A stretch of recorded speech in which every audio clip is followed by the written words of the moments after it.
Greenwood Elementary opens under a bruised, heavy sky. Eshaal strides through the gates, her eyes darting across every shadow. Beside her, Ayesha clutches her notebook, already mapping the day's logic. Inside, competition banners line the walls, but the air feels thin. By the principal's office, the gold trophy gleams behind thick glass, a silent prize. Lunch break erupts in chaos. A sharp cry cuts through the laughter as Mr. Ramon, the janitor, stumbles into the courtyard, his face drained of color.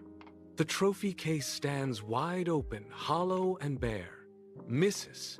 Anderson pulls out a crumpled note. It reads, "The trophy does not belong here anymore." Panic explodes in the hallway. Ayesha whispers, "That is a child's hand. This is no prank."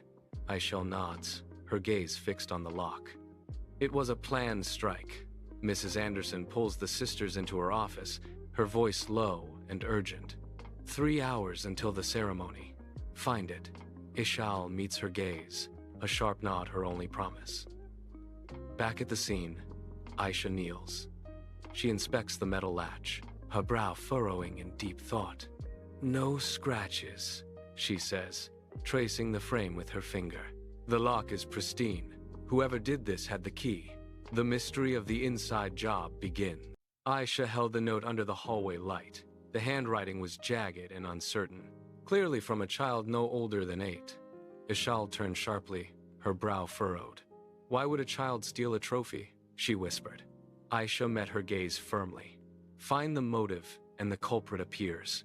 Only 3 people held the key: Mr. Ramon, Coach Victor, and the main office. Eshaal scribbled these names into her notebook, her jaw set tight with determination. They moved quickly through the halls, the weight of the missing silver trophy hanging over the school like a dark cloud. They found Mr. Ramon by the janitor closet, his head buried in his hands. His eyes were rimmed with red as he swore he locked the case. Ayesha watched the tremor in his hands and his erratic breathing. She gave Eshaal a subtle nod. He was telling the truth. Mr. Ramon straightened, mentioning gym lights on late last night. Coach Victor was still inside long after 8. The girls headed straight to the sports field where Victor stood barking orders. Eshaal walked toward him, her stride confident. She mentioned the missing trophy. The coach turned, his face tight with irritation. As she spoke, a flicker of tension crossed his eyes. Ayesha caught it instantly. The trail was narrowing, and the pressure of the finals was finally starting to crack his composure. Coach Victor stands steady in the gym, detailing his timeline.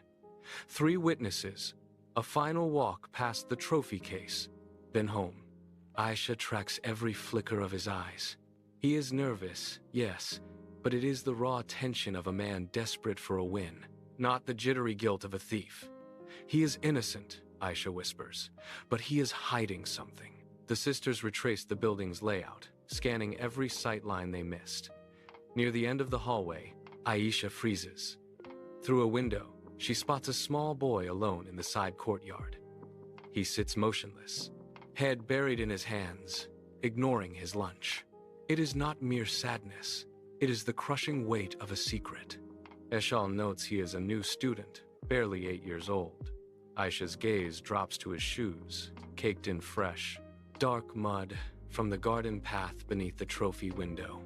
The pieces locked together. Someone small could reach that latch from outside. They move toward the courtyard door, step silent and calculated.